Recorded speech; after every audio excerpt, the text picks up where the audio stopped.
ইন্নাল্লাযীনা ক্বালু রাব্বুনাল্লাহ, অবশ্যই যারা এই কথা বলতে পারে আমাদের রব আল্লাহ, সুম্মাস্তাকামু, এর উপরে টিকে থাকে, ইস্তেকামাত পয়দা করে, দৃঢ়তা নিয়ে অটুট থাকে, অটল থাকে, স্থিতিশীল থাকে, তাতানাজ্জালু আলাইহিমুল মালায়েকা, তারা বিপদে পড়লে আমি আল্লাহ গ্যারান্টি দিলাম তাদের জন্য ফেরেশতা নাজিল করব, সাহায্য করব। আমি জানি এই কথা শোনার পরে আমাদের 100% বিশ্বাস অনেকেরই নেই। আল্লাহ যে মুমিন বান্দারা বিপদে পড়লে সাহায্যের জন্য ফেরেশতা পাঠাতে পারে, এটার বিশ্বাস আমাদের এখনো তৈরি হয়নি। খালি শুনি সেই জন্মের পর থেকে যে বিপদে পড়লে মুমিনদের জন্য আল্লাহ ফেরেশতা পাঠায়, কোনদিন তো চর্মচোখে দেখি না, এই জন্য আমাদের বিশ্বাস হয় না। আল্লাহ রাব্বুল আলামিনের কথাগুলো আমাদেরকে বিশ্বাস করা লাগবে কি 98% না 100%? তাহলে 100% বিশ্বাস করলে আজকের এই আয়াত থেকে কয়েকটা সিদ্ধান্ত নিয়ে বাড়ি যাওয়া লাগবে। ফেরেশতা একটা দুইটা না, মালায়েকা বহু বচন। মালা কোন আল্লাহ দেননি। তাতানাজ্জালু, এটা মুজারে, বর্তমান, ভবিষ্যৎ, প্রেজেন্ট, ফিউচার। আল্লাহ পাক বলেন ফেরেশতা মণ্ডলী আসার পরে বলবে আল্লাহ তাখাফু ওয়ালা তাহজানু, কোনো ভয় নেই, কোনো চিন্তা নেই। কিসের ভয় কিসের চিন্তা, এই দুইটা শব্দের ব্যাখ্যা আজকে করব আমরা। কিসের ভয় নেই ফেরেশতারা বলে, কিসের চিন্তা নেই? ওয়াবশিরু বিল জান্নাতিল্লাতী কুনতুম তুআদুন, তারা জান্নাতের সুসংবাদ নিয়ে আসে, ওই জান্নাত যার ওয়াদা আল্লাহ তোমাদের সাথে করেছেন। জোরে বলেন সুবহানাল্লাহ। এটা ছিল আয়াতের বাংলা অর্থ। এবার আসেন না ব্যাখ্যার দিকে যাই। আমার মনে হয় আপনারা বুঝতেছেন তো নাকি? হ্যাঁ বুঝতেছেন। প্রথম শব্দে ছিল ইন্নাল্লাযীনা, ইসমে মাউসুলা দিয়েছেন আল্লাযীনা, এর আগে ইন্না দিয়েছেন। আল্লাহ যদি শুধু আল্লাযীনা দিয়ে শুরু করতেন তাও বাংলা অর্থ চলে আসতো, যে আল্লাযীনা ক্বালু রাব্বুনাল্লাহ, যারা বলে আমাদের রব আল্লাহ। আল্লাহ বলেন না, আমি গ্যারান্টি দিলাম ইন্নাল্লাযীনা। বাবা মাঠে যাওয়ার আগে সন্তানকে বলছে আমি মাঠে গেলাম, দুপুরবেলা খাবার নিয়ে যাবে। সারাদিন পরিশ্রম করে বিকালে এসে দেখছে ছেলে খাবার নিয়ে যায়নি, মার্বেল খেলছে। কি বাবা তো খুব খুশি। গরু মারা যে লাঠি আছে ওইটা দিয়ে পেটাবে আর বলবে বেটা তোরে আমি 100 বার বললাম খাবার নিয়ে যাবে, তারপরও তুই গেলি না। 100 বার বলেছি, কয়বার? আপনার 100 বার, একবারের ভেতরে 100 বারের গুরুত্ব ছিল। আল্লাহ কোন শব্দকে 100 বার বলার ইরাদা যদি করেন, অতবার না বলে একবারেই আয়াতের আগে শব্দের আগে ইন্না লাগিয়ে দেন। এখানে আল্লাহ শব্দ শুরুই করেছেন ইন্না দিয়ে। ইন্নাল্লাযীনা ক্বালু রাব্বুনাল্লাহ, নিশ্চয় যারা, অবশ্যই যারা এই কথা বলতে পারে আমার রব আল্লাহ।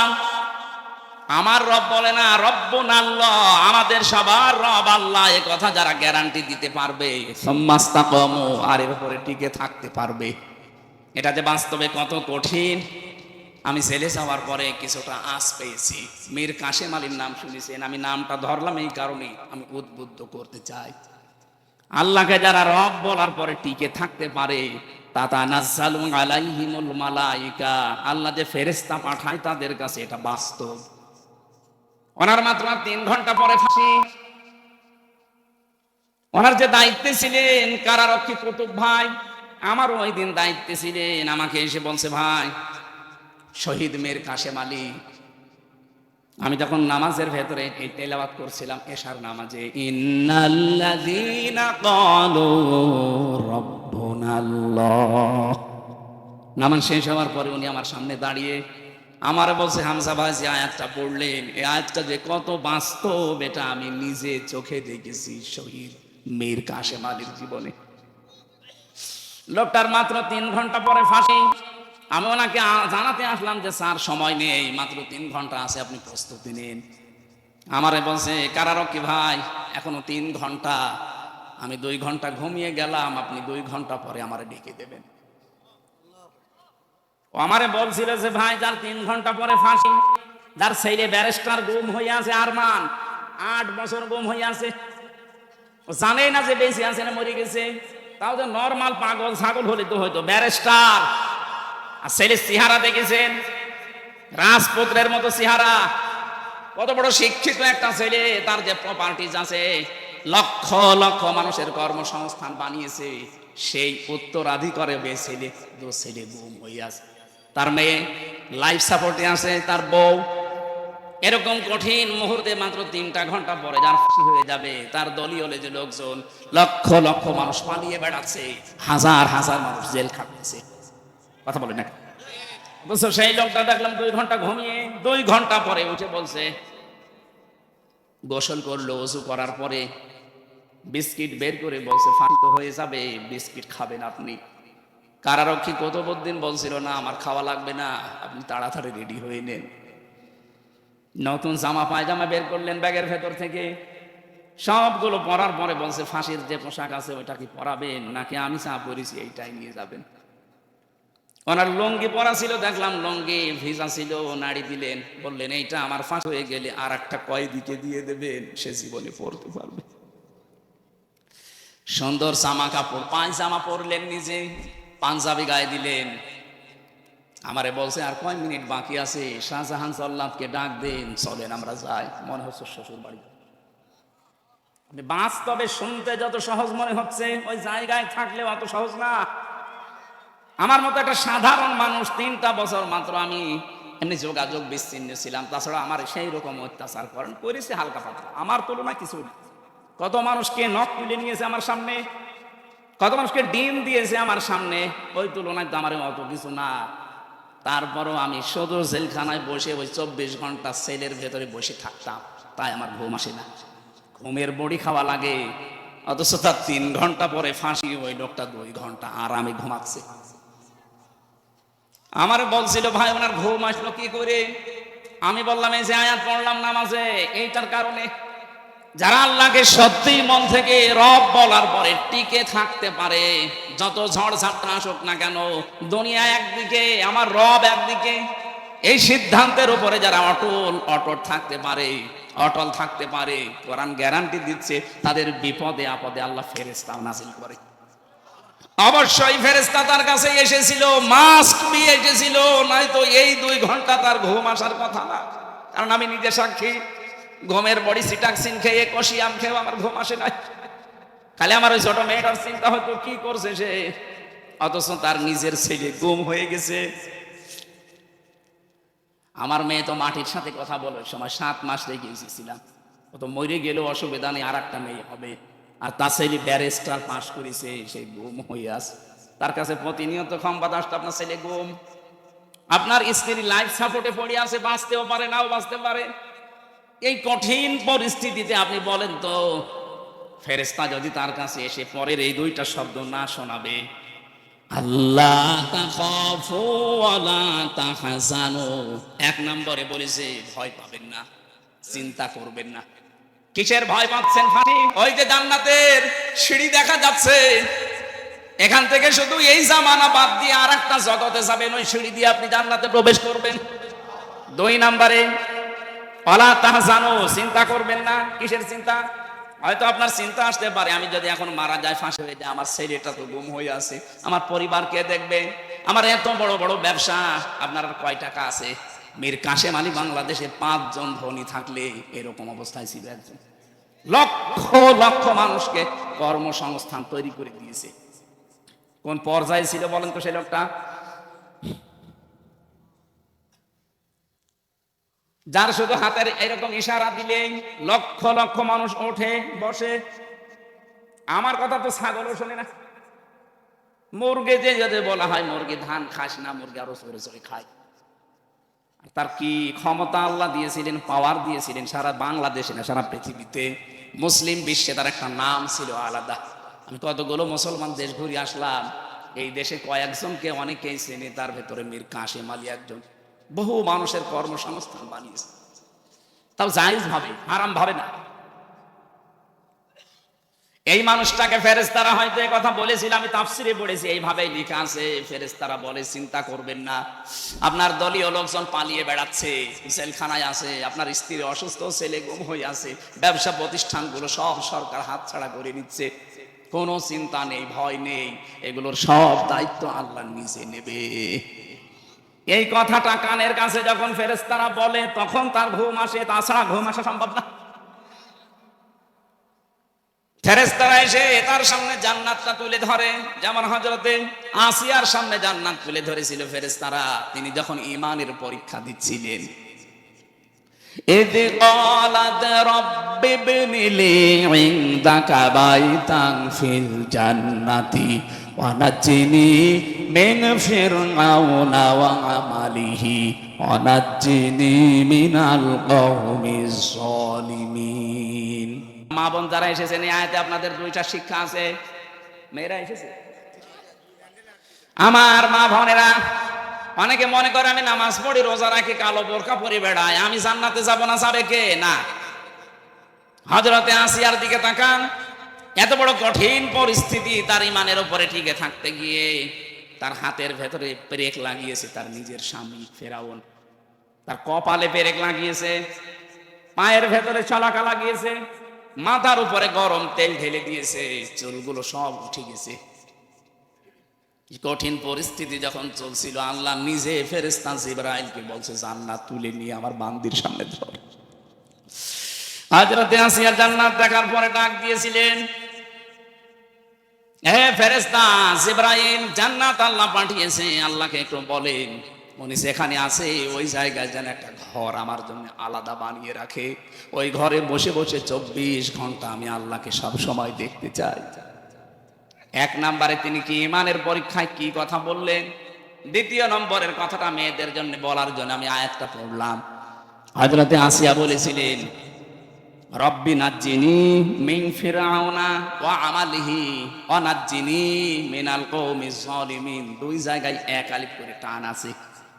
হযরতে আসিয়া বলেছিলেন হে আল্লাহ, আমার স্বামী ফেরাউন নিজে জুলুম করছে, লোকজন দিয়ে করাচ্ছে, এই জুলুমের যে বিভৎস অত্যাচার সীমা লঙ্ঘন করে ফেলেছে, আমি জীবিত অবস্থায় আমার শরীরের ভেতরে শলাকা পেরেক, আমার মাথার চুলগুলো সব তুলে ফেলেছে, আমার লজ্জা স্থান ওরা বর্ষা মারবে বলে রেডি হয়ে আছে। এ কঠিন পরিস্থিতি দেখে তুমি যেন রেগে যেও না, তুমি আমাকে বাঁচাও অন্তত এই জুলুম থেকে, আমার স্বামীর অত্যাচার থেকে, আর যাদেরকে দিয়ে অত্যাচার করায় তাদের অত্যাচার থেকে তুমি আমাকে বাঁচাও, কিন্তু তুমি আমার স্বামীর উপরে গজব দিও না। চিন্তা করেছেন কোন অবস্থায় দোয়া করছে? এত বড় কঠিন ভয়ঙ্কর অত্যাচার জুলুম নির্যাতনের পরও তিনি স্বামীর জন্য বরদোয়া করেননি। হ্যাঁ, বলেছিলেন তুমি আমাকে স্বামীর অত্যাচার থেকে বাঁচাও, আমার স্বামীর উপরে তুমি অত্যাচার করো না। আর আপনি একটা সাবান কম হলে বদোয়া দেন, এক কথা বলছেন, এরকম বউ দেশে নেই? সারাটা জীবন আমরা শেষ করে দেই, আর একটা শাড়ি যদি একটু কম দামি হয় ফোঁটা দিয়ে আমার ফোঁটা বের করে ফেলে, বলে আপনার কাছে এসেছি বলে আমি কিচ্ছু পেলাম না। এই কথা যারা বলবে মুখ থেকে, ওর সঙ্গে সঙ্গে পেছনের আমল আখলাক আল্লাহ সব ধ্বংস করে দেবে। ফেরাউনের স্ত্রী যদি এত কঠিন অবস্থায় ওর স্বামীর জন্য বরদোয়া না দেয়, আপনি একটা শাড়ির জন্য বরদোয়া দিয়ে দিলেন, আপনি মানুষ, আর আপনি জান্নাত যাবেন। বহু মেয়েকে আমি এই বাংলাদেশের সাথে মিলিয়ে, হাদিসের সাথে মিলিয়ে দেখতে পাচ্ছি। বিশ্বনবী বলেন আমি মেরাজে যখন গেলাম দেখলাম অধিকাংশ মেয়েরা জাহান্নামের আগুনে। ফেরেশতারা জিজ্ঞাসা করলাম কেন? ফেরেশতারা বলেছিল দুইটা কারণে। এক নম্বরে তারা স্বামীর কুফরি করে। স্বামীর কুফরি মানে স্বামীর নাশকরি করে। সবকিছু একটা মানুষ দেয়, হঠাৎ একটু কিছু কম পড়ে গেলে তখন নাশকরিয়া করে, উল্টা পাল্টা কথা স্বামীকে বলে ওর মন খারাপ করে দেয়। এরকম বউ আছে কার? হাত তোলেন তো। এক যুগ আপনি এই ক্যামেরার সামনে এসে হাত তুলে দেখান, আপনার বউ দেখো, আজকে আপনার ঘরে ঢোকা বন্ধ করে দেব না। আমি হাসির খোরাকি দেইনি। এই লোকটা তো লজ্জা শরম ত্যাগ করে হাত তুলেছে, আর আমরা হাত তুলতে পারছি না তার কারণ ক্যামেরা সব আমার দিকে ঘোরানো, আমি তুললে তো আরো ঝামেলা। সম্মানিত মা বোনেরা, না হচ্ছে না। এখানে বহু স্বামী অবস্থায় আছে। পুরুষ নির্যাতনকারী নারী যেমন আছে, নারী নির্যাতনকারী পুরুষও আছে। বাংলাদেশে নারী নির্যাতনকারী পুরুষের বিরুদ্ধে মামলা হয়, পুরুষ নির্যাতনকারী নারীর বিরুদ্ধে কোনো মামলা নেই। অন্তত আর যাই হোক, চাচাই এর স্বার্থ ছিল, এই আইনটা তো পাস করতে পারতো। কথা বলে না কেন? চাচা এর সাথে যদি পাশ করেছে তো যে পুরুষ নির্যাতন করলে তাদের বিরুদ্ধেও মামলা হবে, তাহলে আমার মনে হয় আমরা অনেকে আজ পরিবারে জান্নাতে থাকতাম। কি যে অবস্থায় আছে আমরা বলতেও পারি না, সইতে অথচ মেয়েরা যদি মনটা একটু উদার করে পরিবারটা একটা জান্নাত হয়ে যায়। খাদিজাতুল কুবরার জন্য আল্লাহ জান্নাতে আলাদা একটা ঘর বানিয়ে রাখবেন। ওই ঘরটা হবে নয়েজ মুক্ত, আওয়াজ মুক্ত। কেন? নবীজি যখন বাইরের কোলাহল পরিবেশপূর্ণ দেখে আসতেন, বাড়িতে বাইরে দাওয়াতি কাজ করে ঝামেলা শেষ নেই, এক একজনের এক এক কথা, উল্টা পাল্টা কথা শুনে যখন বাড়িতে আসতেন, বাড়িতে প্রবেশ করার সঙ্গে সঙ্গে ঘরটা আওয়াজ মুক্ত করে ফেলতেন, নিস্তব্ধ, একেবারে শান্ত, নির্মল করে দিতেন হযরতে খাদিজা স্বামীর জন্য। আপনি স্ত্রী হিসাবে এরকম একটা ঘর স্বামীকে উপহার দিতে পারেন না? যত রোদে পুড়ে বিভিন্ন মানুষের সাথে তর্ক করে, ব্যবসা বাণিজ্য করে, চাকরি বাকরি করে, মাথার ঘাম পায়ে ফেলে বাড়িতে আসতেছে, অন্তত ঘরটা ওর জন্য একটু শান্ত করে রাখে না? বাড়িতে আসলে আপনার শুরু হয় উল্টাপাল্টা কথা। আপনার জন্য জান্নাতে এরকম আলাদা ঘর বানানো দূরের কথা, স্বামীকে যারা এরকম মানসিক কষ্টে রাখে তার জন্য আল্লাহ জাহান্নামে একটা ঘর বানিয়ে রাখে। খালি নামাজ পড়ে রোজা করি আর কালো বোরকা পরে মনে করছে আমি আল্লাহর ওলি হয়ে গেছি। আমি মীর কাসেম আলীর কথা কেন বললাম? কারণ আমি নিজে দেখেছি, নিজে শুনেছি, বাস্তব আমি নিজে উপলব্ধি করে এসেছি জায়গাটা, এই জন্য বললাম। আমরা যারা আজ আল্লাহকে রব বলার পরে সত্যি আমরা টিকে থাকতে পারি, তাদেরও কিন্তু একটা আলাদা অনির্বচন সুখ আল্লাহ তাদেরকে দান করে। শব্দটা কি বললাম? অনির্বচন সুখ। যারা বাংলা পড়ে, শব্দটা এত ভয়ঙ্কর শব্দ। বাচ্চারা যখন দেখবেন এই ছোট ছোট পাখির বাচ্চা, মুরগির বাচ্চা সিল যখন সৌ মারবে এই ভয়ে, মা পাখিটা নিজের ডানাকে এভাবে বিছিয়ে দেয়, এরপরে ডাউন করে ফেলে। কি ডাউন করে এভাবে, এরপরে ফল করে দেয়। কোরআনে কারিমে আল্লাহ এই শব্দটা দিয়েছেন, আখফিদ লাহুমা জানাহাদ-দুল্লি মিনার রাহমা। তোর ডানাকে এভাবে ডাউন কর, এরপরে ফল করে দে। পাখির উদাহরণ আল্লাহ এখানে দিয়েছেন। পাখিটা যখন নিজের বাচ্চাগুলোকে এভাবে ডানা ডাউন করে ফল করে দেয়, বাচ্চাগুলো নিচে যাওয়ার পরে পর যখন দিকে যায়, একটার সাথে আরেকটা পর লাগে, এত মোলায়েম হয়, এত সফট হয়, এত কোমল হয়, এত সুন্দর লাগে ওই নিচের জায়গাটা। বাচ্চারা নিচে বসে বসে একটা কিচির মিচির আওয়াজ করে। বাংলাতে এই শব্দটাই বলা হয় অনির্বচন সুখ। আল্লাহ পাক বলেন, এই মানুষগুলো আল্লাহকে রব বলার পরে যদি সত্যি টিকে থাকতে পারে, ওর মনের ভেতরে একটা অনির্বচন সুখ আমার পক্ষ থেকে আমি আল্লাহ দান করি। আমরা কিন্তু এখনো পর্যন্ত ওইটা পাইনি। পেয়েছে? আমরা যারা পুরুষ মানুষ আছি, আমাদেরকে যদি পবিত্র করতে হয় নিজের নফসকে, নিজের শরীরটাকে যদি পবিত্র রাখতে হয়, দুইটা ঔষধ আল্লাহ মেয়েদের ব্যাপারে আমাদেরকে দিয়েছেন। কুল্লিল মুমিনিনা ইয়াগুদ্দু মিন আবসারিহিম ওয়া ইয়াহফাযু ফুরুজাহুম যালিকা আযকা লাহুম ইন্নাল্লাহা খাবীরুম বিমা ইয়াসনাউন। সূরা নূর 18 নম্বর পারা 12 নম্বর পৃষ্ঠা 7 নম্বর লাইনে 30 নম্বর আয়াতে আছে। আল্লাহ বলেন, হে মুমিন নারীরা, মুমিন পুরুষেরা, মহিলা যারা আছে, বেগানা মেয়ে লোক দেখলেই চক্ষুকে নিম্নগামী করবা আর লজ্জা স্থানের হেফাজত করবা। এই দুইটা যদি করতে পারো, এটা তোমাদের জীবন পবিত্র করে রাখবে।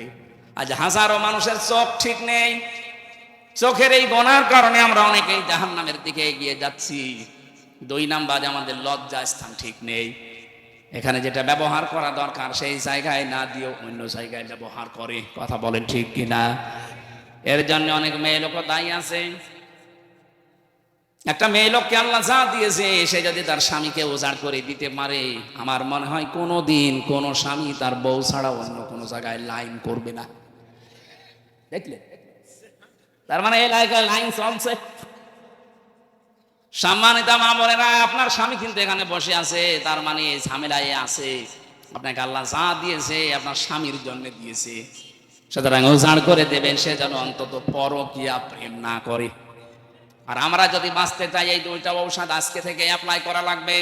বেগানা মেয়ে লোক দেখলে চোখ নিম্নগামী করবেন, কষ্ট হলেও নিজের লজ্জাস্থানকে হেফাজত করে রাখবেন।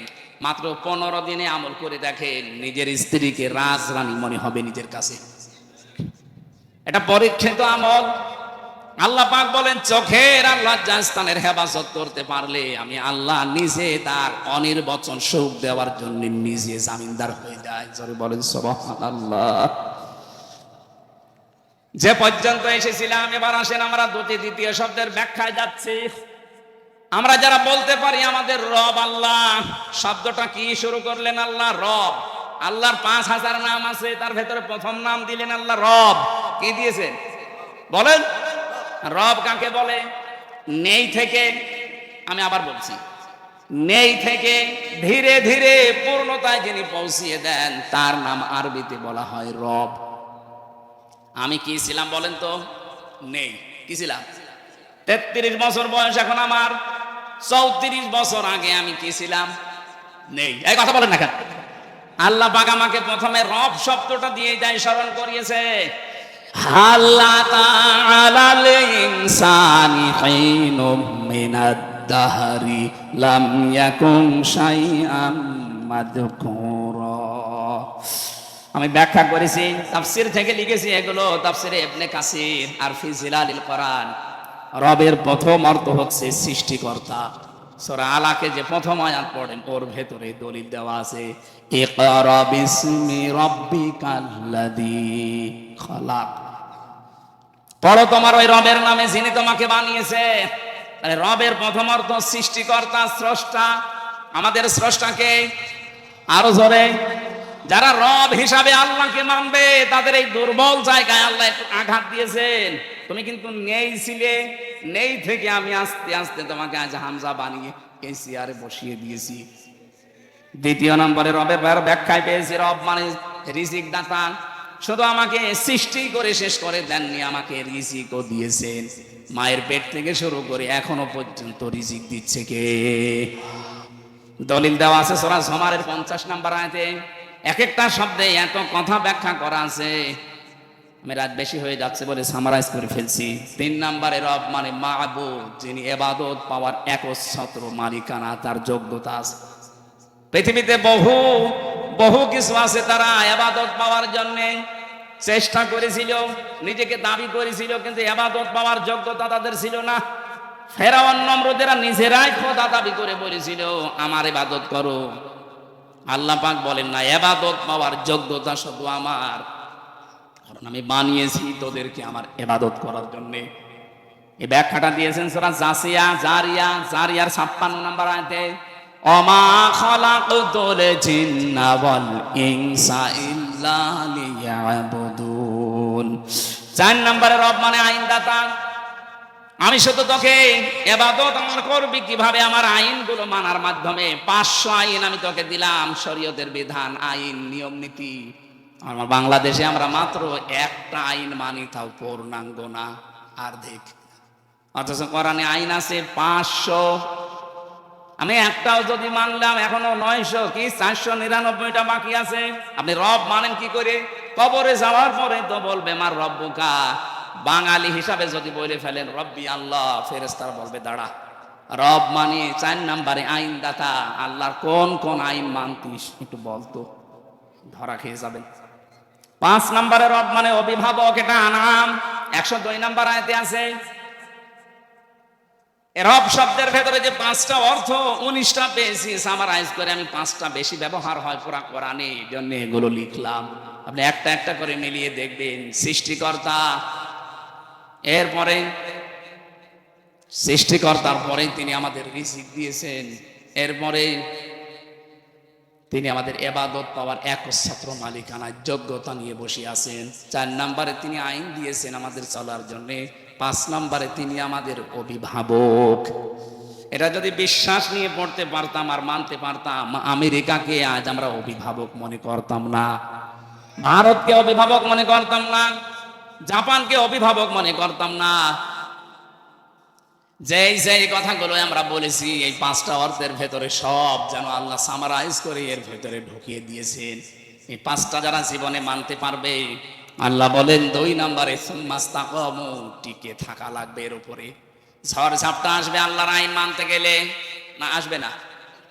আসবে, আপনাকে টিকে থাকা লাগবে। যদি সত্যি টিকে থাকতে পারেন, ফেরেশতা আসবে সাহায্যের জন্য, মাস্ট বি।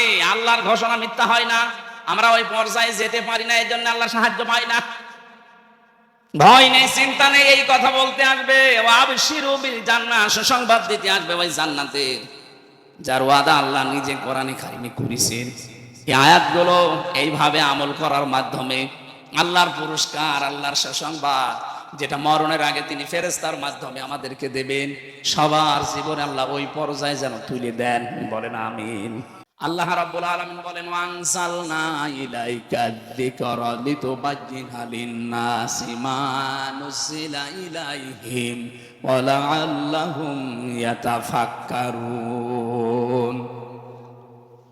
সূরা নাহলের 44 নম্বর আয়াতের শেষের দিকে আছে, হে নবী, এ কোরআন আপনার প্রতি আমি নাযিল করেছি, শুধু চুমা খাবেন আর মাথার উপরে রেখে দেবেন। হ্যাঁ,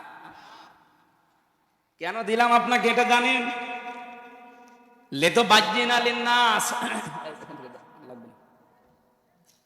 আপনি মানুষের সামনে ব্যাখ্যা করবেন, বিবৃতি দেবেন স্পষ্ট ভাবে, গোপন করবেন না কিছু। শব্দের দিকে খেয়াল করে শোনেন, লিতুবাজ্জিনা লিন-নাস।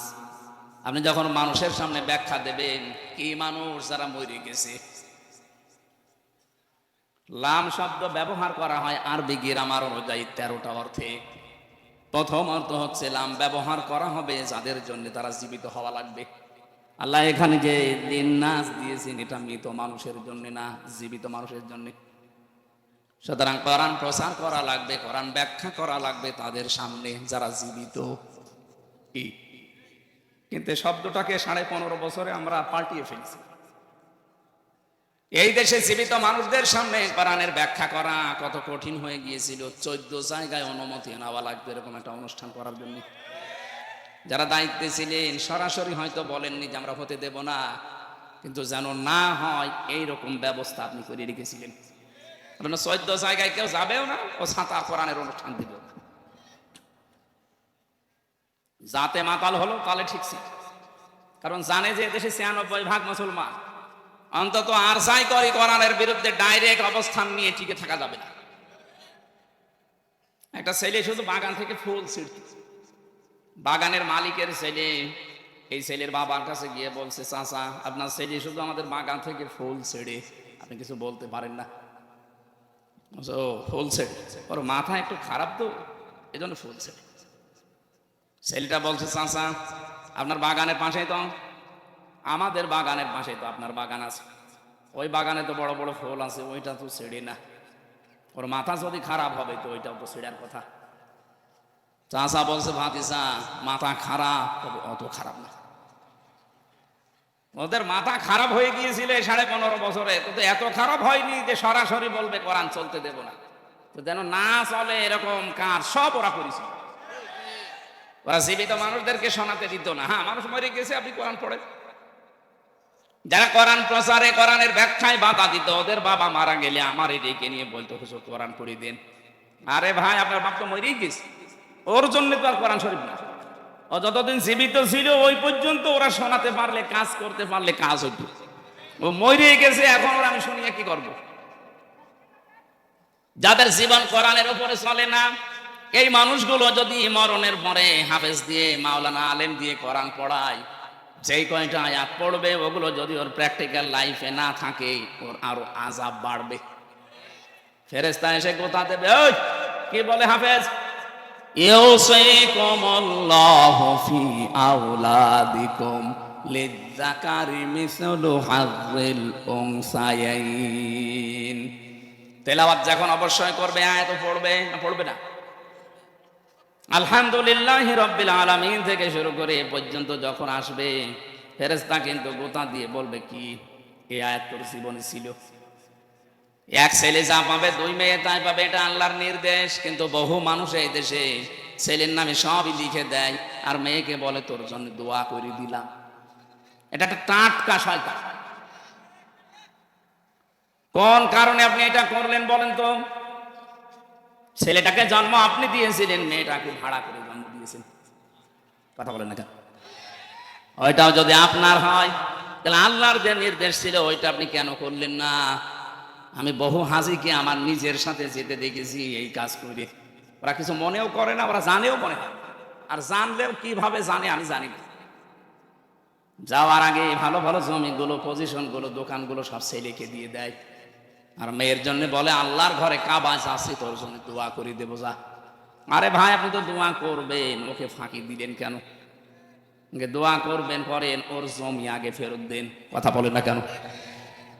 না, আপনার হয়নি, আপনার কিন্তু আযাব বাড়বে আপনার এই আয়াত যদি জীবনে মানা না হয়। পাগলকে যদি বলা হয় ভাই নৌকা নাড়াবি না, ও বলে আমার মনে ছিল না। আপনি আরো মনে করে দিচ্ছে। পড়তে পড়তে যখন সূরা নেসার ভেতরে 10 নাম্বার আয়াত তেলাওয়াত করবে, ইন্নাল্লাযীনা ইয়াকুলুনা আমওয়ালাল ইয়াতামা যুলমান ইন্নামা ইয়াকুলুনা ফি বুতুনিহিম নারা ওয়া সায়াসলাউনা সাঈরা। খুব খেয়াল করবেন, কয়েকটা তথ্য এখান থেকে পাওয়া যাবে। আল্লাহ পাক বলেন ইন্নাল্লাযীনা, নিশ্চয় যারা, ইয়াকুলুনা, আকালা ইয়াকুলু মানে খাওয়া, এটা মজারে, বর্তমান, ভবিষ্যৎ, প্রেজেন্ট, ফিউচার।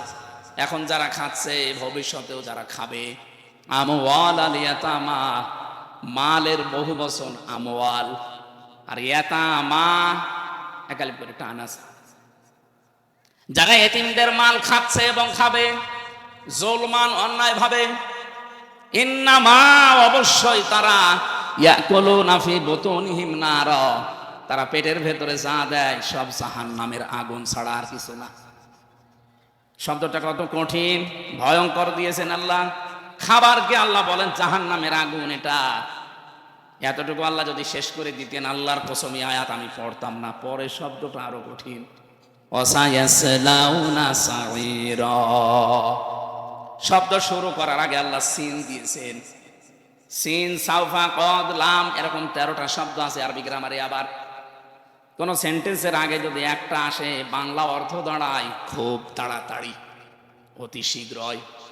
আল্লাহ বলেন এই যে ওয়াসায়াসলাউনা সাঈরা, ওই মানুষগুলো শুধু মরতে দেরি হবে, কবরে দেওয়ার সঙ্গে সঙ্গে ওরে জাহান্নামে আমি আল্লাহ নিজে আগুন লাগিয়ে দেব। এবার আসেন তো আয়াতের বাস্তবতায়। ইয়াতিম বলতে বাংলাদেশে বহু মানুষ আমরা আছি, এখানে বিশেষ করে যারা বসে আছে, এতিম মানে জিজ্ঞাসা করে বলবে মা বাপ নেই, কি না।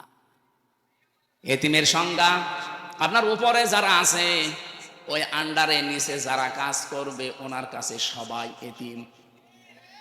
একটা অফিসে 12,000 মানুষ কাজ করে, যিনি ওখানে এমডি আছে, এমডির নিচে যত মানুষ আছে সবাই তার কাছে এতিম।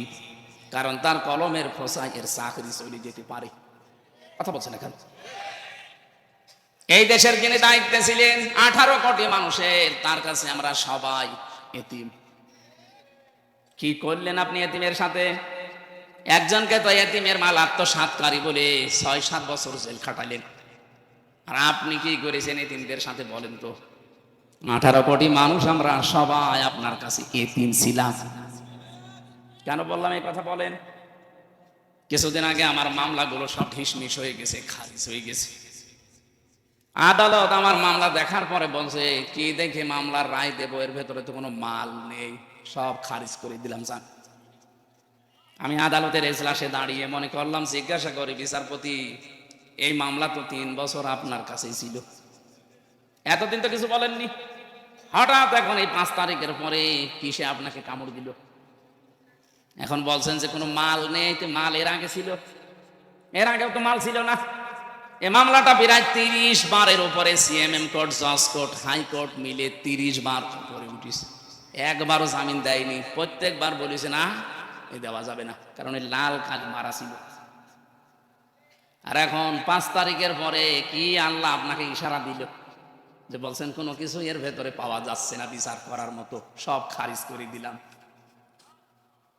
উনি এই কথায় আমাকে বলতো, খাস কামড়ায় আমাকে ডাকও দিয়েছিল, কিন্তু আমি যাইনি, কারণ আমার রাগ হয়ে গিয়েছিল। কি করে 3টা বছর আমি ওনার কাছে, আমার বাবা, আমার চাচা, আমার যারা সবাকাঙ্ক্ষী, বিশেষ করে আমার মামলা যারা দেখাশোনা করত, এতবার একটা ঠুনকো মামলা নিয়ে যাওয়া লাগে। দুনিয়া এই কথাই বলতো, হুজুর আমার কিচ্ছু করার নেই, আমার হাত বাঁধা ছিল। কি বাঁধা ছিল বলেন তো? একটা হাইকোর্টের বিচারপতি যদি বলে আমার হাত বাঁধা ছিল, তো কোন দেশে ছিলাম আমরা টের পাচ্ছেন? এদেশে 1628টা চেয়ার আছে। এই চেয়ার ক্ষমতার চেয়ার, 1628টা চেয়ারের একটা মাত্র চেয়ারে হাত খোলা ছিল, বাকি সব চেয়ার ছিল হাত বাঁধা। কথা বোঝেন আমার?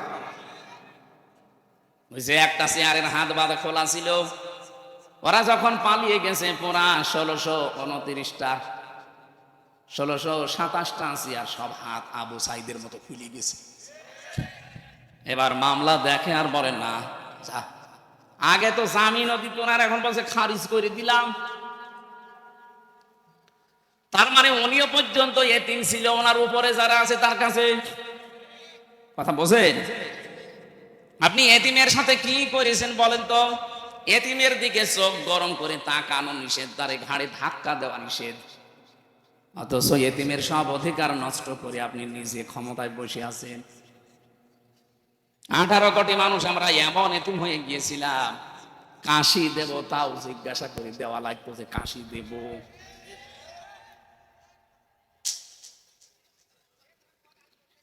কি অবস্থায় ছিলাম আমি নিজে টের পেয়েছি। রিমান্ডে ওই 10টা দিন আমার কাছে মনে হচ্ছে এক একটা ঘন্টা এক এক বছর যাচ্ছে। আরে ভাই, এমনিতে তুই নিজেও জানিস যে ওর কোনো দোষ নেই, নিয়ে যে এমনিতে বলতে পারতিস না হাজুর বসে থাকেন, 10 দিন পরে আপনারে আমরা আদালতে দিয়ে দেব। কি করেছেন? আপনার বিবেকে কি একটু বাধা দেয়নি? নিজেই মাঝে মাঝে এসে বলতো আপনার কোনো দোষ নেই, আমরা জানি। এত খারাপ আচরণ করতেন কি করে? আমি যাই হয় ছোটখাটো, আমার নামের আগে অন্তত আলেম লেখা আছে। কি আমার পায়ে ডান্ডা বেড়ি লাগিয়েছেন, মাজায় দড়ি বেঁধেছেন ছাগলের মতো, হাত মানুষের সামনে বাঁধে আর আমার বেঁধেছে পেছনে, কালো কাপড় দিয়ে চোখ বেঁধে নিয়ে আপনি টাঙিয়ে দিলেন 11 ঘন্টা। এমনি আমার শরীর চলে না, এর উপরে যদি এত বড় অত্যাচার 1-2 ঘন্টা করে ছেড়ে দেন। 3টা বছর ফাঁসির কন্ডেম সেলের ভেতরে যোগাযোগ বিচ্ছিন্ন করে আমার অধিকার সব নষ্ট করে রেখেছিলেন। জেলে থাকলে তো 10 বছর থাকা যায়, ফাঁসির ওই কন্ডেম সেলের ভেতরে শুধুমাত্র সেলে রেখে দিয়ে শেষ করেনি, 24 ঘন্টা তালা লাগিয়ে রাখে, আবার সিসি ক্যামেরা দিয়ে রেখেছে, আমার সাথে কেউ যেন কথা না বলে, আবার যোগাযোগ বাইরে পুরা বিচ্ছিন্ন। হ্যাঁ, আমার চাইতে কঠিন অবস্থায় ছিল যারা আয়না ঘরের গভীরে ছিল। আমিও ছিলাম 10 দিন, কিন্তু অত গভীরে না। মাঝে মাঝে দেখতাম কিছু মানুষ চিৎকার করছে, একটা মানুষ 2 বছর 5 বছর 8 বছর 10 বছর 14 বছর করিয়াছে, কেউ জানি না। এত বড় বড় নখ হয়ে গেছে, চুল দাড়ি গোপ, মনে হচ্ছে আকাশ থেকে জঙ্গল থেকে মনে হয় বেরিয়ে আসতেছে, দেখলে আপনার ভয় লাগবে। যারা এত বড় নখ বলেন তো কি অবস্থা তার? এই লোকটা দেওয়ালের সাথে খুশিয়ে খুশিয়ে লিখে রাখতো, ভাই যদি বাইরে যেতে পারেন এই নাম্বারে একটু জানাবেন যে আমি এখনো বেঁচে আছি।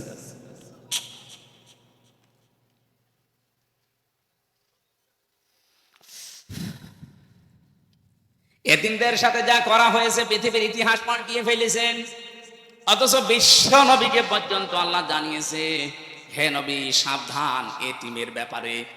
আর আইতাল্লাযী ইউকাযযিবু বিদ্দীন ফাযালিকাল্লাযী ইয়াদউল ইয়াতীম। আপনি কি ওই মানুষগুলোকে দেখেননি? হরফে ইস্তেফহাম, প্রশ্নবোধক চিহ্ন, ইন্টারোগেটিভ সেন্টেন্স। এটা নবীকে আল্লাহ প্রশ্ন করছেন, হে নবী আপনি কি ওই মানুষগুলোকে দেখেননি যারা কিয়ামত যে হবে এটা বিশ্বাস করে না? নবীজি বলেন, কই, আমার সামনে যারা আসে তো দেখি মনে হয় সব কিয়ামতে বিশ্বাসী মানুষ। এদের চেহারা সুরত দেখলে মনে হয় যে আকাশ থেকে মনে হয় জিবরাইল ওকে ফেলে দিয়েছে, এত সুন্দর চেহারা, কিয়ামত বিশ্বাস করে না। মানে আল্লাহ বলেন, হ্যাঁ আমি যেগুলো বলছি দেখেন এগুলোর ভেতরে আছে কিনা। ওয়ালা ইয়াহুদ্দু আলা তাআমিল মিসকিন ফাযালিকাল্লাযী ইয়াদউল ইয়াতীম। যারা এতিমের গলায় ধাক্কা দেয়, মিসকিনকে খাবার দেয় না, এখানে ইয়াহুদ্দু শব্দের শাব্দিক অর্থ উৎসাহ দেওয়া, নিজে না পারলে অন্যকে দিয়ে উৎসাহ দেওয়াবেন। মিসকিন সাকানায়াস কোন থেকে শব্দটা এসেছে? মিসকিন মানে যে মানুষের ঘর বাড়িও নেই, যে মানুষটা সব সময় শুধু থাকার জায়গা কোথায় পাওয়া যায়, কোথায় পাওয়া যায় এই চিন্তা করে। আর ইয়াতামা শব্দটা তগাম থেকে বলা হয়। তম মানে খাদ্য, যে লোকটা খাবারের চিন্তায় থাকে, খাবারের টেনশনে থাকে, এই মানুষটাকে এতিম বলা হয়। এই জন্যে সাফ সাফা এতিমের ব্যাখ্যায় ওপরে যারা আছে তার নিচে যত মানুষ আন্ডারে কাজ করবে সবাই তার কাছে এতিম। এইভাবে যদি বাংলাদেশে শব্দটা বোঝার পরে আমরা কাজে লাগাতাম, এদেশে কোনো মানুষের অধিকার তার অধীনস্থ যারা আছে নষ্ট হতো না। আজ কত মানুষ তার উপরে চেয়ারে বসতে পারে, কিন্তু এতিমরা যারা দাঁড়িয়ে আছে উপরে কলমের খোসা দিয়ে তাকে উপরে উঠতে দেয় না। এই 15.5 বছরে বহু মানুষের অধিকার আপনি নষ্ট করেছেন। বিভিন্ন চেয়ারে বসে বসে এই মানুষগুলোর অধিকার নষ্ট করার কারণে মানুষগুলো যে উপরে উঠতে পারে না। আমার কথার অর্থ আপনি বোঝেননি, আমি শুধু ইঙ্গিত দিলাম। আজ এতিমদের অধিকার নষ্ট করা হচ্ছে, এতিমের মাল আত্মসাৎ করা হচ্ছে। যারা এতিমের মাল এতদিন খেয়েছেন, আপনি জাহান্নামের আগুন খেয়ে বেঁচে আছেন। আমি একজনের নাম বলছি, আপনি উল্টা পাল্টা নেবেন না। সালমান এফ রহমানি দরবেশ, এই যে 36,000 কোটি টাকা ও কি জায়েজ ভাবে কামাই করেছে। 7টা ব্যাংক থেকে এই টাকাগুলো মারিং কাটিং করা। ব্যাংকে হাজার হাজার লক্ষ মানুষের টাকা ছিল, আমরা এখন সব এতিম। কথা বলে না কেন? এতিমের মাল যারা ভক্ষণ করে এরা জাহান্নামের আগুন খায়, এটা আমি বানালাম। সুতরাং এই কাজ যারা করেছিলেন, এমনকি অনেক মানুষ আছে সুদ খেয়ে আনন্দে আছে, টাকা ছেড়ে রাখে, টাকা আসে নাকি বগুড়ায় শুরু হইবে। 1000 টাকা ছেড়ে রাখে, 1 মাস পরে 200 টাকা করে বেশি পায়। বলেন সুবহানাল্লাহ। আমি এরকম বহু মানুষ নিজের চোখে দেখেছি, টাকা ছেড়ে রাখে, টাকা আসে, ওই টাকা তোলে উনি খায় আর আল্লাহ আল্লাহ করে। বিশ্ববিদ্যালয় যখন শেষ করেছিলাম 15-16 সালে, কুষ্টিয়ার বড় বাজারে একজন দেখি জিকির করছে, যে ভাই আপনি সারাদিন নামাজ পড়তে যখনই আসি দেখি বসে বসে জিকির করেন, আপনার কোনো কাজ নেই? না, আমি কিছু করি না। তো কিছু না করলে শহরে থাকেন, টাকা পান কোথায়? আমার বাবার জমি ছিল, বিক্রি করে ব্যাংকে রেখে দিয়েছি, ওখান থেকে প্রতি মাসে মাসে লাভ আসে। বলছে না যে সুদ আসে, লাভ আসে, ওইটা তুলি খাই আর আমি আল্লাহ আল্লাহ করি। লাভ বলেন আর ইন্টারেস্ট বলেন, ওটা কিন্তু সুদ, কবিরা গুনাহ হবে। আমারে বলছে হুজুর আমি জানি সুদ খেলে কবিরা গুনাহ হয়, এই জন্য টাকা আমার নামে না, টাকা আমার বোন নামে। বোর নামে টাকা রেখে দিয়েছে, গোনা যদি হয় আমার বোর হবে। এর পরেও যদি গোনা হয়ে যায়, যে বসে বসে জিকির করি, এটা খেলা করার জন্য না। এই জিকিরের সাওয়া আবার ওই গোনা কাটাকাটি, মাঝখানে জান্নাতে যাবো পাও। কি ধান্দায় আছে দেখিস? এরকম ধান্দা মাঝ মানুষ বগুড়ায় নেই। যারা এই যে টাকা ছেড়ে রাখেন, টাকা আসে, আর কিছু না হোক আপনার মায়ের সাথে জেনা করার গোনা হচ্ছে, এটা কি বিশ্বাস করে নাকি আমি বানালাম? হাদিস কোরআনে কারিমে সূরা বাকারার ভেতরে আছে, যারা সুদ খায় তাদেরকে শয়তান এরকম মাসাহ করে দেয়। সুদ খায় যারা, কিয়ামতের দিন যখন দাঁড়াবে তারা মহাবিষ্ট হয়ে দাঁড়াবে, মনে হবে ওদেরকে কেউ যেন শুয়ে দিয়েছে। মানুষের শরীরে যখন অজানা একটা স্পর্শ আসে, ওই মানুষটা কিন্তু অন্যরকম হয়ে যায়। কিয়ামতের দিন শয়তান ওদের শরীরের ভেতরে মাসাহ করে দিবে। আল্লাযীনা ইয়াকুলুনার রিবা ওয়া ইয়াকুমুনা ইল্লা কামা ইয়াকুমুল্লাযী ইয়াতাখাব্বাতুহু শাইতানু মিনাল মাস। ইলা আখিরি আয়াত। রব্বুল আলামিন বলেন, দুনিয়াতে যারা সুদ খায় তাদের দৃষ্টান্ত জানেন, কিয়ামতের দিন তাদেরকে বিশাল বিশাল শিকল দিয়ে বেঁধে ফেরেশতারা নিয়ে আসবে। আয়াতটা পড়ার ব্যাখ্যা করার পরে আমার মনে হয় বাংলাদেশে বহু মানুষ এরকম আছে যারা কিয়ামতে 70 গজ শিকল দিয়ে তাদেরকে ময়দানে নিয়ে আসা হবে। এরকম মানুষ এই জেলায় নেই। আমরা আশা করছি আজকের এই বয়ান শোনার পর মনের ভেতরে যদি একটু প্রতিক্রিয়া সৃষ্টি হয়, বাড়ি যাওয়ার পরে সিদ্ধান্ত নিয়ে নেবেন, টাকা চাই ছেড়ে রেখেছি, জীবনে এই টাকার আর লাভ নেব না, আমি আল্লাহর ভয় ছেড়ে দিলাম। কারা কারা ছেড়ে দিতে পারবেন হাত তোলেন তো। হ্যাঁ, তোলেন তোলেন। বহু মানুষের এলাকায় চলছে এই ব্যবসায়, আলহামদুলিল্লাহ। ঠিক আছে ভাই, আশা করছি আপনি ছেড়ে দেবেন। বগুড়াবাসী খেয়াল করে শুনবেন, রব্বুল আলামিন যেটা বোঝাতে চেয়েছেন স্পষ্ট দলিল আর প্রমাণ দিয়ে আমার বলার দায়িত্ব জীবিত মানুষদের সামনে, কিন্তু পরিস্থিতি আমাদের অনুকূলে ছিল না, এই জন্য জীবিত মানুষদের সামনে আমরা বলতে পারি নাই। আমরা বলতাম মানুষ মরে গেলে, যে লোকটা সুদ এভাবে খেতে খেতে মারা যায়, আল্লাহ কোরআন জানিয়েছে যারা সুদ খেয়ে মারা যায় এই মানুষগুলোর সম্পদ তাদের কোনো কাজে আসে না। ইয়ামহাকুল্লাহুর রিবা ওয়া ইউরবিস সাদাকাত। আল্লাহ বলেন আমি সুদকে, হারাম কামাইকে ধ্বংস করি, আর বৈধ যেগুলো যাকাতের মাধ্যমে আসে, যারা সাদকা করবে এদের এইগুলো আমি আল্লাহ বৃদ্ধি করি। আয়াতটাতে কত বাস্তব! 2024 সালের 5 আগস্টের পরে আমি আয়াতটা মিলিয়েছি, 100 ভাগ এগুলো মিলে গেছে। আজ যারা সুদের টাকা নিয়ে, ঘুষের টাকা নিয়ে, মানুষকে মিথ্যা মামলা দিয়ে বিপদে ফেলে তার কাছ থেকে অবৈধভাবে টাকা ইনকাম করেছে, কত কোটি কোটি টাকার মালিক ছিল তারা বলেন, 5 তারিখের পরে তাদের সবগুলো হাতছাড়া হয়ে গেছে। 12 কোটি টাকা, 15 কোটি টাকা দামের গাড়ি রাস্তায় পড়ে আছে, মালিক নেই। আমি কি বানিয়ে বলছি? এটা হয়েছে না? 12 কোটি টাকা দিয়ে যে লোকটা একটা গাড়ি কিনতে পারে তার টাকা আছে কত বলেন তো? চিন্তা করতে পারেন, 12 কোটি টাকা খালি গাড়ি কিনেছে, অথচ এখন 5 তারিখের পরে নিচে এসে বলবে যে গাড়িটা আমার, এই সাহস তার নেই। বললে সে ধরা খাবে। এই জন্য মালিক নেই, পড়ে আছে রাস্তায়। কোরআনে কারিমে আল্লাহ 1500 বছর আগে বিশ্ব নবীকে আয়াতটা শুনিয়েছেন, হে নবী, ফাতিলকা বুয়ুতুহুম খাবিয়াতাম বিমা যালামু ইন্না ফি যালিকা লায়াতাল লিকাউমিন ইয়ালামুন। হে নবী, ওইদিকে তাকাতে পারেন না?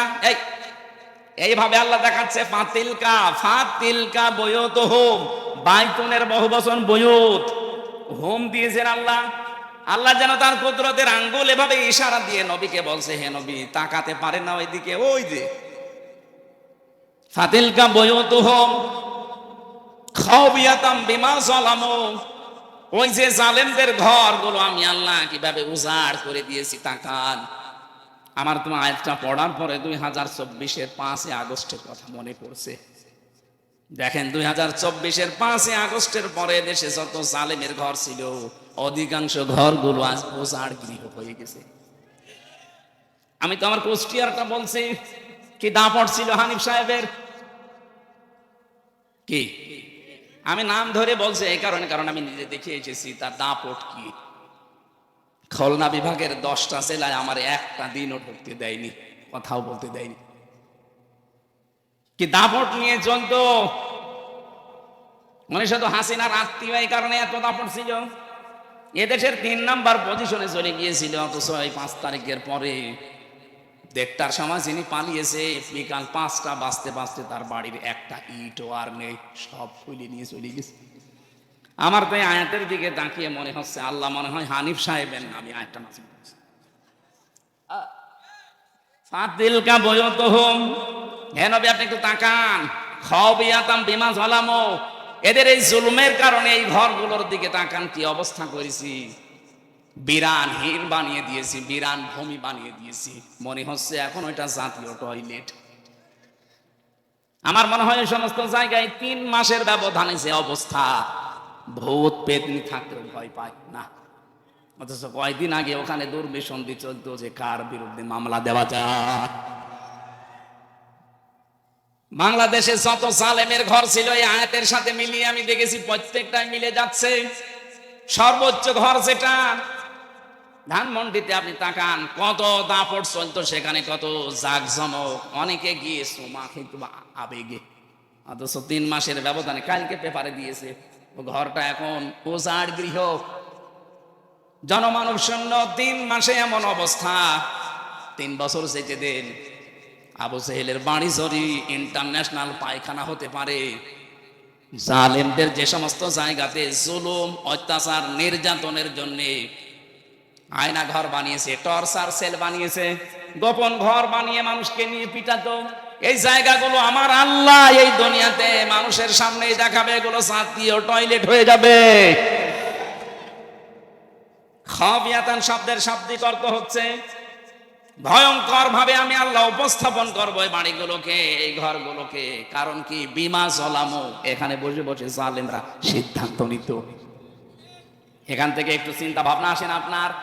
এই জালেমদের ঘর বাড়িগুলো যদি আজ এই অবস্থা হয়ে যায় মাত্র কয়েকদিনের ব্যবধানে, আগামীতে কোনো মানুষ যদি চেয়ারে বসে আবার এই জালেমদের মতো আচরণ করে, তাদের বাড়ি ঘর আল্লাহ এরকম বিরান ভূমি বানিয়ে দিতে পারে। আমি তো বাস্তব ওয়াজ করছি। কুষ্টিয়ার একজনের নাম বললাম, কয়েকদিন আগে দিনাজপুরে গিয়েছিলাম, কি দাপট তার বাড়ি এখন পর্যন্ত মনে হচ্ছে শয়তানের ঘর হয়ে গেছে। এজন্য আমাদের শিক্ষা নেওয়া আজকে উচিত। অনেকে কিন্তু এখনো পর্যন্ত এ ধান্দায় আছে, আগে চেয়ারে বসি দেখেন কি করি। আপনি যদি আবার ওই জালেমদের মতো আরম্ভ করেন, আপনাকেও ইতিহাস নিন্দিত, ঘৃণিত, ওই হিটলারের মতো, চেঙ্গিস খানের মতো, বিশেষ করে যারা জালেম তাদেরকে যেভাবে চিহ্নিত করে রেখেছে ইতিহাস, আপনাকেও করে রাখবে। ইয়াজিদ, কি সুন্দর নাম, অথচ এই নামটাকে আল্লাহ ঘৃণিত করে দিয়েছে, গালি বানিয়ে দিয়েছে। কোন হিন্দুকে যদি বলেন ভাই ছেলে হয়েছে ইয়াজিদ রাখেন, ও বলবে ইয়ার কি করেন, ইয়াজিদ একটা নাম নাকি? ও তো একটা গালি। কথা বলেন না কেন? অথচ নামটা কত সুন্দর, ইয়াজিদ। এত সুন্দর নামকে যদি আল্লাহ জুলুম করার কারণে ঘৃণিত বানিয়ে দিতে পারে, আপনার নাম যতই সুন্দর হোক, যুগের আবর্তনে, কালের বিবর্তনে দেখবেন ইতিহাস আপনাকে ঘৃণিত করে দিয়েছে। এ দুনিয়ায় শয়তানও আপনার নাম রাখতে রাজি হবে না। এই জন্য থামেন, কারো জীবনে চলো জুলুম এসে না যায়। এই জন্য অবৈধ ইনকামের টাকা পয়সা ছাড়া এতদিন রেখে গেছেন, 2টা ক্ষতি হবে আপনার। কোরআনে কারীমের ব্যাখ্যা জানাচ্ছে, যারা অবৈধভাবে উপায় করেন, এই অবৈধ সম্পদ আল্লাহ আপনাকে ভোগ করতে দেবে না। দরবেশের কত টাকা আপনি জানেন? বাংলাদেশের শ্রেষ্ঠ ধনী তালিকায় তার নাম, অথচ এখন জেলখানার মেঝের উপরে শুয়ে আছে। আমি যেভাবে মাটির উপরে শুয়ে থাকতাম সেইভাবে আছে। কি হইল তার এই টাকা পয়সা? এটা তো দুনিয়া গেল। আল্লাহ পাক বলেন সব চাইতে ভয়ঙ্কর কথা, যারা অবৈধভাবে দুনিয়া ইনকাম করবে, চর্ম চোখে দেখতে মনে হবে বিশাল কিছুর মালিক হয়ে গেছে, এই মানুষটা মরণের সঙ্গে সঙ্গে ঈমান নসিব হবে না, বেঈমান হয়ে মরবে। এর চাইতে আপনি কি চান? সম্পদগুলো ভোগ করতে পারলেন না, বেঈমান হয়ে মরে গেলেই তো শুরু হবে কবরে। ওই যে মুগুরের বাড়ি, একবার বাড়ি দেওয়ার সঙ্গে সঙ্গে 70 গজ নিচে চলে যাবেন, আবার নখ দিয়ে ফেরেশতারা টেনে তুলবে, আবার বাড়ি লাগাবে। কার জন্য কি করে গেলেন আপনি? আপনার ছেলের জন্য, মেয়ের জন্য, বর জন্য, মা বাবার জন্য করেছিলেন নাকি? মনে মনে ভাবতেন যে ঘুষের টাকা 20,000, 50,000, 1 লাখ নিলাম, আমার ছেলে মেয়ে বউ, আমার মা বাবা শান্তিতে থাকতে পারবে? পারবে। কিন্তু একটা বারের জন্য জিজ্ঞাসা করেন, 1 লাখ টাকা ঘুষ খেলে যে গোনাটা হয়েছে, এই পাপটা আপনার ওই মা বাবা নেবে কিনা? এমনকি যাদের জন্য সম্পদের পাহাড় তৈরি করে রাখলেন, আমার বাস্তব অভিজ্ঞতা আমি বলছি, এখানে আমরা যত মানুষ আছি, এই যে এই মানুষটা মনে করেন সম্পদের অবৈধ একেবারে বিশাল পাহাড় তৈরি করে মারা গেল, 200 বছর পরে যদি বগুড়াতে ফিরে আসে, তখন তার এই মানুষগুলো পাবে না? পাবে। 200 বছর পরে আমাদের নাতির নাতির নাতি, 3 প্রজন্মের পরে এক লোক আসবে, উনি যদিও সেই সময় এসে বলে এই বাড়ি কিন্তু আমার, ওই বাড়িতে আপনার 3 প্রজন্মের পরে যারা আসবে ঢুকতে দেবে। আপনি যতই পরিচয় দেন, আমি কিন্তু তোর বাবার বাবার বাবা, বলবে কিসের বাবা? যদি থাকতে চান মসজিদের বারান্দায় গিয়ে থাকেন, এই বাড়িতে আপনাকে ঢুকতেও দেবে না। যদি যেতে না চান জুতা দিয়ে পিটাবে। এটাই বাস্তব। আর কোরআন শরীফের সামারাইজি এইটা, আমি পুরা কোরআন শরীফে আমি তাফসিরের উপরে অনার্স মাস্টার্স করেছি, আমি দেখেছি আল্লাহ এইটাই বোঝাতে চেয়েছেন, অমাল হায়াতুদ দুনিয়া ইল্লা মাতাউল গুরুর। ও হামসা, দুনিয়ার জীবনটা কিন্তু ধোঁকা। দুনিয়ার জীবন কি? তোমার মা বাবা ভালোবাসে ঠিক আছে, একটু কিছু করে দেখো ওই মা বাবার ভালোবাসা হারিয়ে যাবে। তোমার স্ত্রী ভালোবাসে ঠিক আছে, সন্তানাদি তোমারে ভালোবাসে, একটু উল্টা পাল্টা কিছু করে দেখো ভালোবাসা সব পালাবে। পৃথিবীর জমিনটায় ধোঁকা, যার জন্য যা করছেন বৈধটা না হয় অবৈধ হলে ওরাই আপনার বিপক্ষে কিয়ামতে জাহান্নামে দেওয়ার জন্য ব্যস্ত হয়ে পড়বে। ডাক দিয়ে বলবে ওয়াকালাল্লাযীনা কাফারু রব্বানা আরিনাল্লাযাইনি আযাল্লানা মিনাল জিন্নি ওয়াল ইনস লাহুম কুলুবুন লা ইয়াফকাহুনা বিহা রব্বানা আরিনাল্লাযাইনি আযাল্লানা মিনাল জিন্নি ওয়াল ইনস নাজআলুহুমা তাহতা আকদামিনা লিয়াকুনা মিনাল আসফালিন। আল্লাহকে নিজে ডাক দিয়ে বলবে, আল্লাহ এ আমার বাবা, এ আমার বড় ভাই, এ আমার নেতা, এদেরকে আমি দেখিয়ে দিলাম এই মানুষগুলো নিজেদের স্বার্থে আমাদের জন্য বহু কিছু দুনিয়ায় করেছে, ওদেরকে আমরা করতে বলি নাই, দেখিয়ে দিলাম আমাদেরকে যা শাস্তি দিবা শুধু ওদেরকে আমাদের কাছে এনে দাও, তোমার কিছু করা লাগবে না। তাহাতা আকদামিনা, কদমের বহু বচন আকদাম, পা শব্দের বহু বচন, আল্লাহ দুই দ্বিবচন দিয়েছেন, বহু বচন। দুই পায়ের নিচে ওদের মুখের উপরে লাথি দিয়ে জাহান্নামের একেবারে নিচে দিয়ে ফেলবো। ওই সন্তান বলবে, যে সন্তানকে 2 তলা বাড়ি বানাতে গিয়ে আপনি বৈধ অবৈধ দেখেননি, বাবা শাহজালাল সব হালাল। এরকম পাগল দেশে নেই, আছে মানে আমরা যেন পাগলামি আর না করি সামনে। সুতরাং ব্যাখ্যা যখন যেইটা করব কোরআনে কারিম দিয়ে, আমার দায়িত্ব হবে জীবিত মানুষদের সামনে এই সঠিক কথাগুলো তুলে ধরা। আর যারা জীবিত মানুষ শুনবে তাদের দায়িত্ব কি? না লিতুবাজ্জিনা লিন্নাস, আল্লাহ পাক বলেন ওয়ালা আল্লাহুম ইয়াতাফাক্কারুন, হে নবী আপনার সামনে যারা এই কথাগুলো বুঝবে, শুনবে, অনুধাবন করবে, এরা যেন বাড়ি যেয়ে চিন্তা ভাবনা করে।